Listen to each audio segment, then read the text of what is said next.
Di awal film diperlihatkan sebuah kehidupan kampus. Di sana terdapat dua kelompok utama mahasiswa yang saling berseteru. Kelompok pertama beranggotakan Roshan, Binu, Ashik, dan Divan. Mereka disebut Royal Warriors. Roshan adalah ketua kelompok mereka. Kelompok kedua diketuai oleh Gokul, beranggotakan Mahesh, Jitu, dan Samir. Mereka dikenal dengan nama Real Fighters. Suatu ketika, geng Real Fighters sedang bermain kriket di lapangan.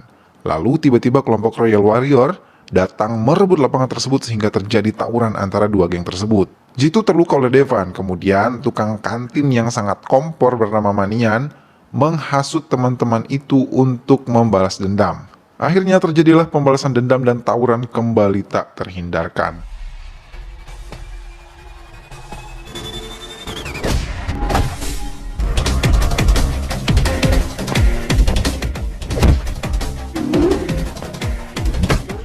Pertarungan mereka di sebuah lapangan menjadi tontonan oleh mahasiswa lain hingga datang dosen yang melerai perkelahian mereka. Suatu ketika, kampus khusus perempuan akan melaksanakan sebuah kegiatan. Kegiatan tersebut cukup besar sehingga mereka bermaksud mengundang Menteri Pendidikan yang adalah seorang perempuan. Para mahasiswa tersebut menyusup ke sebuah kampus khusus perempuan itu untuk menyaksikan pertunjukan menari di kampus itu. Mereka menyaksikan pertunjukan menari yang ditampilkan oleh mahasiswi di kampus tersebut. Seorang wanita bernama Vedika tampil di atas panggung dengan sangat memukau diiringi dengan para pemusik. Salah satu pemusik tersebut adalah Krishna. Ia adalah salah satu anggota geng teman-teman dari Gokul. Usai tampil, Gokul dan Roshan menemui Vedika.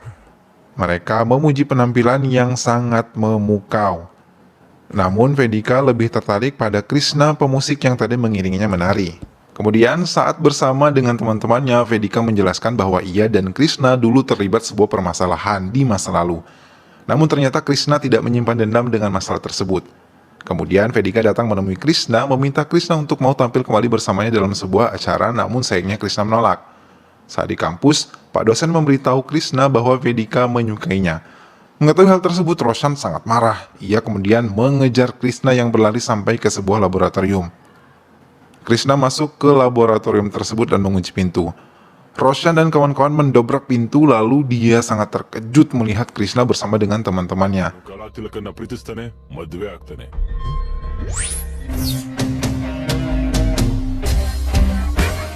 Kemudian saat bersama dengan teman-temannya, Krishna ditelepon oleh Vedika. Vedika mengatakan bahwa dia akan pergi ke suatu tempat pada jam 12 malam. Dan dia mau Krishna menemuinya. Lalu teman-teman geng Krishna mendukungnya dan meminta Krishna untuk menemui Vedika. Pada malam harinya mereka berpesta minum alkohol. Krishna tidak minum alkohol, tapi ia dijebak oleh Manian dan diberikan minuman yang dikatakan sebagai Sprite atau Sprite. Tapi sebenarnya minuman itu sudah dicampur dengan alkohol. Krishna kemudian meminjam motor temannya untuk berangkat menuju tempat janjiannya dengan Vedika. Manian telah menelpon polisi melaporkan bahwa akan ada pengendara mabuk yang melintas. Benar saja, saat melewati polisi, Krishna ditahan. Ia diperiksa oleh polisi bernama Rama, kemudian ia dibawa menggunakan mobil. Keesokan harinya, seorang tukang susu yang merupakan anak buah dari Manian menemukan mayat seorang perempuan yang berada di sekitar kampus. Ternyata perempuan tersebut adalah Vedika. Polisi pun datang melakukan penyelidikan. Vedika adalah seorang anak dari ketua partai di daerah tersebut. Setelah dilakukan penyelidikan mendalam, diketahui bahwa Vedika telah dibunuh, bahkan ia sempat diperkosa sebelumnya. Krishna dicurigai sebagai pelaku pembunuhan tersebut karena dia adalah orang yang terakhir kali dihubungi oleh Vedika sesaat sebelum dia meninggal. Walaupun malam itu Krishna dibawa ke polisi, namun ia dibebaskan pada pukul 3 dan kejadian meninggalnya Vedika diperkirakan pada pukul 4 ataupun pukul 5. Polisi berniat akan menangkap Krishna, kemudian teman-temannya berlari melindungi Krishna. Saat Krishna berlari menuju gudang, Roshan melihatnya lalu melaporkannya kepada polisi. Polisi pun mengejar Krishna sampai ke gudang. Kemudian polisi berhasil menemukan Krishna yang sedang sembunyi. Sekejap kemudian Krishna kabur dan berlari hingga ke loteng. Polisi terus mengejar Krishna dan mendatangkan pemadam kebakaran karena Krishna sudah berada di atas gedung dan siap-siap melompat. Lalu dengan sigap, kepala polisi bernama Tekken menangkapnya dan mereka jatuh ke jaring-jaring yang sudah disiapkan di bawah. Krishna pun dibawa ke kantor polisi dan ia sedang diinterogasi. Kemudian ayah Vedika datang menemui polisi tersebut. Orang tua dari Krishna pun datang menyatakan bahwa Krishna tidak bersalah. Dosen Cherian yang merupakan ayah dari Roshan pun datang dan berkata kepada kedua orang tua Krishna bahwa ia akan mencari cara untuk mengurus kasus tersebut. Sementara di kantor polisi, mahasiswa berdemo untuk membebaskan Krishna. Di sana sudah ada media yang meliput keramaian tersebut. Kemudian polisi yang bernama Rama mengatakan bahwa Krishna telah bunuh diri di kantor polisi. Orang tua Krishna sangat terkejut, begitu juga dengan teman-teman Krishna. Polisi mengatakan bahwa kejadian bunuh diri tersebut tidak ada hubungannya dengan polisi. Teman-teman Krishna yang tidak terima bahwa Krishna telah mati membuat keributan di kantor polisi. Mereka pun kemudian bertarung dengan polisi, lalu Tekken datang mencoba untuk masuk dan melawan teman-teman Krishna. Setelah terjadi pertarungan sengit, Gokul berhasil memukul Tekken hingga ia sempoyongan. Di hari berikutnya, sebuah demo besar terjadi. Di saat itu, Tekken yang masih cedera digantikan oleh polisi wanita bernama Bhavani. Bhavani melakukan penyelidikan terhadap kasus tersebut. Ia memanggil para saksi. Bhavani juga memanggil polisi yang pertama kali menemukan Krishna bunuh diri. Kemudian para saksi ditanya kembali terkait kejadian yang sebenarnya terjadi pada malam itu.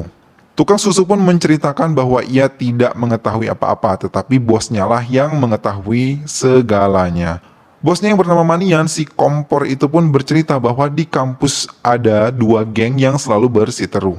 Pada malam itu, Manian sengaja mencampur minuman Krishna dengan alkohol.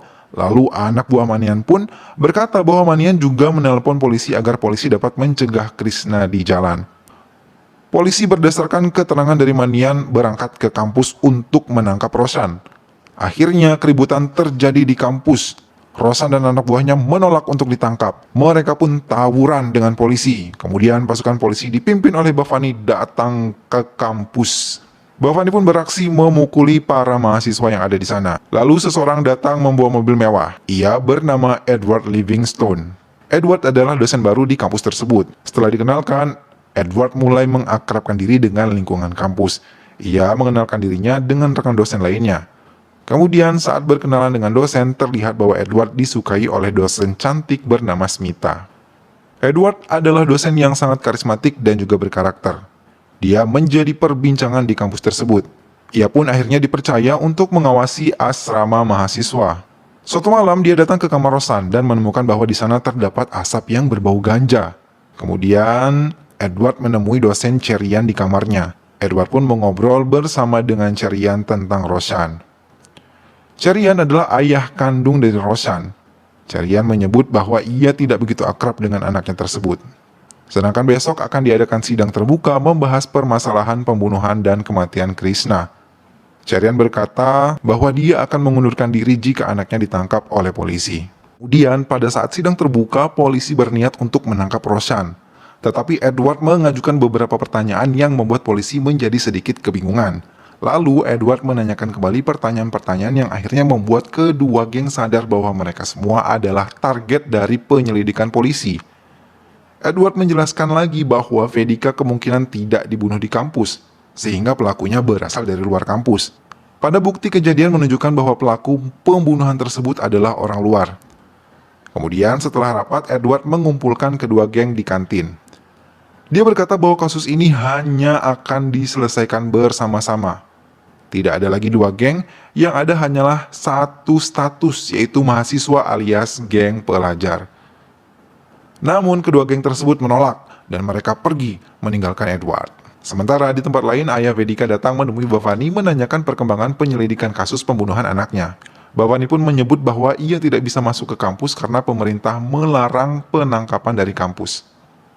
Bhavani meminta ayah Vedika untuk mengeluarkan para mahasiswa dari kampus agar dapat ditangkap.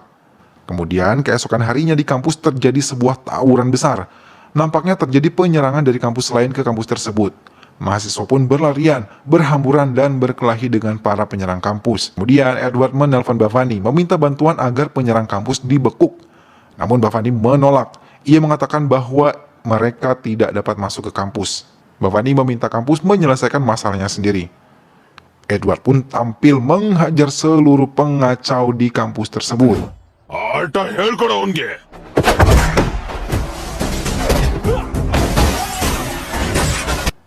Kemudian Roshan dan teman-temannya pun datang ikut membantu dosen mereka itu.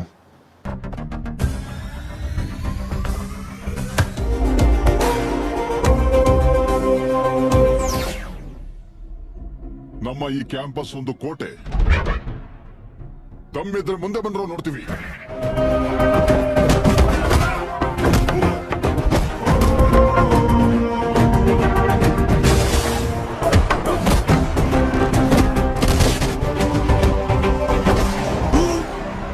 Lalu setelah semua dapat dikalahkan, mereka diusir dari lingkungan kampus. Mereka diletakkan di depan gerbang kampus. Edward lalu menelpon Bhavani memintanya agar dapat menjemput para penjahat tersebut di luar halaman kampus. Di saat itulah dua kelompok geng tersebut bersatu. Tidak ada lagi dua geng, yang ada hanyalah satu, yaitu pelajar. Sementara itu, Dewan Sekolah mengadakan sebuah pertemuan membahas permasalahan kampus. Para dosen tersebut membahas permasalahan yang ada di kampus. Mereka mengatakan bahwa Edward adalah salah satu penyebab permasalahan dari kampus karena bergabung dengan geng mahasiswa. Namun Edward berkata bahwa ada banyak hal yang harus mereka benahi di kampus tersebut. Mendengar apa yang disampaikan oleh Edward, para dosen yang lain pun bertepuk tangan dan menyetujui apa yang dikatakannya. Edward kemudian dipanggil ke kantor polisi untuk ditanyai terkait kejadian yang ada di sekolah. Ia pun mengatakan bahwa apa yang dilakukan di sekolah adalah untuk melindungi siswanya. Edward pun mengatakan hal tersebut sudah mendapat persetujuan dari Bhavani. Ia memperdengarkan rekaman teleponnya dengan Bhavani kepada kepala polisi. Lalu setelah ditanyai dan diinterogasi, akhirnya Edward dibebaskan. Di luar kantor, Edward dijemput oleh murid-muridnya yang sudah menunggunya.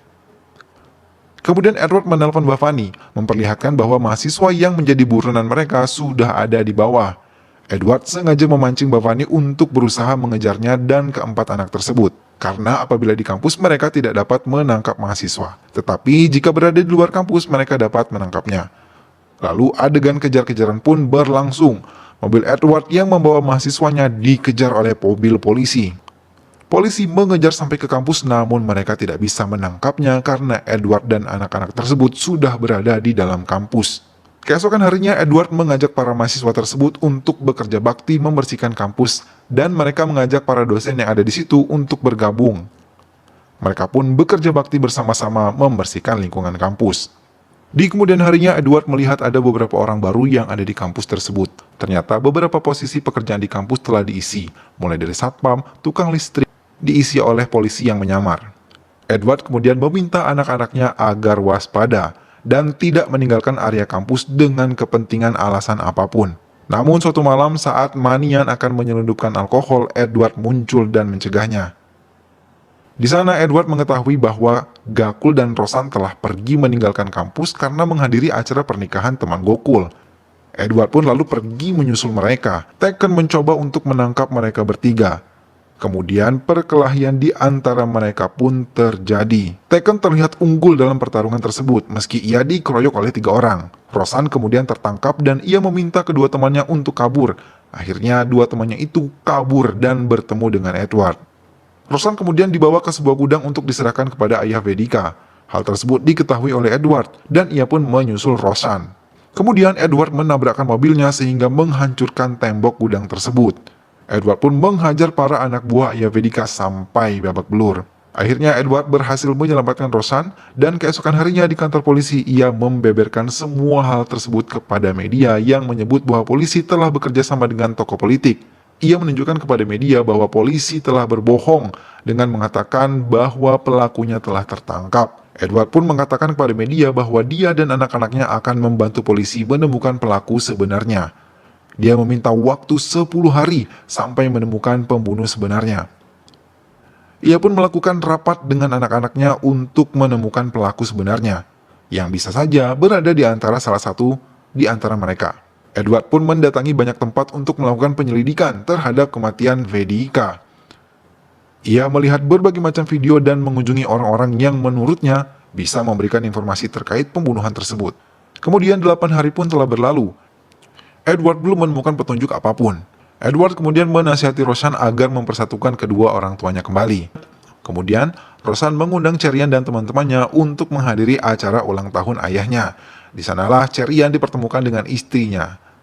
Teman-teman Rosan pun ikut hadir di acara tersebut. Di saat mereka semua tengah asik minum dan bercengkrama, Mahesh mendapat telepon yang memberitahu bahwa kekasihnya Ramlah akan dijodohkan dengan orang lain. Maka melihat hal tersebut, Mahesh pergi menemui Ramlah di suatu tempat. Kemudian Rosan meminta Manian untuk menelpon polisi agar polisi tersebut menangkap Mahesh. Mahes akan dijadikan tersangka kedua oleh Rosan. Benar saja Mahes pun ditangkap oleh polisi. Sedangkan polisi yang lain yaitu Rama menemui Ramlah.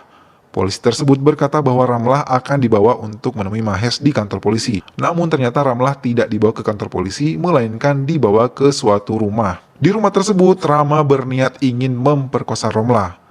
Lalu datanglah Edward ke rumah tersebut dan berkelahi dengan Rama. Edward pun mengetahui bahwa Rama adalah polisi yang sedang ditangguhkan. Kemudian Edward bertanya-tanya mengapa dia bisa mendapatkan seragam dan juga mobil dinas polisi.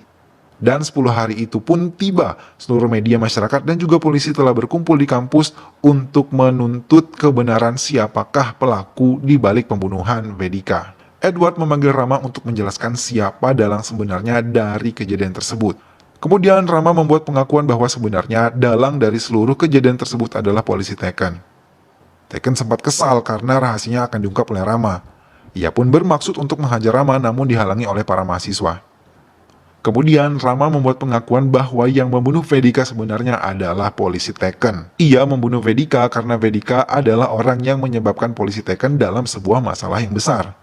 Kemudian Rama pun kembali bercerita bahwa 2 bulan yang lalu Vedika sempat datang ke kediaman Tekken ditemani oleh Ramlah. Ternyata Ramlah adalah seorang jurnalis yang mengetahui hubungan gelap antara polisi Tekken dengan Menteri Pendidikan yang di awal muncul menghadiri acara di kampus Vedika. Kemudian karena merasa terancam, mereka menangkap Vedika dan memintanya untuk mengaku siapa yang bersama dengannya. Namun Vedika tidak mau mengaku. Tekken meminta Rama untuk menanyainya di kamar. Vedika terkapar di kamar tanpa busana. Sepertinya ia telah diskiripapap oleh Rama. Di situ kemudian saat sekarat Tekken membunuh Vedika dengan menggunakan sebuah tongkat besi. Lalu Rama membuat sebuah drama seolah-olah yang membunuh Vedika adalah Krishna. Krishna sudah mengetahui bahwa yang membunuh Vedika adalah polisi Tekken. Tekken pun kesal dan membuat seolah-olah Krishna mati bunuh diri, padahal yang melakukan itu adalah Rama atas perintah Tekken. Mendengar pengakuan tersebut, semua orang yang ada di sana merasa sedih dan menangis. Kemudian tiba-tiba polisi Tekken menembak Rama tepat di jantungnya. Keadaan pun menjadi kacau, semua orang berlarian. Tekken pun kabur dan polisi yang lain mengejarnya. Tekken berlari sampai ke loteng. Edward berhasil menyusulnya. Di sana Edward dan Tekken berkelahi dengan sengit. Namun terlihat jelas bahwa pertarungan tersebut tidaklah imbang, yang akhirnya dimenangkan oleh Edward.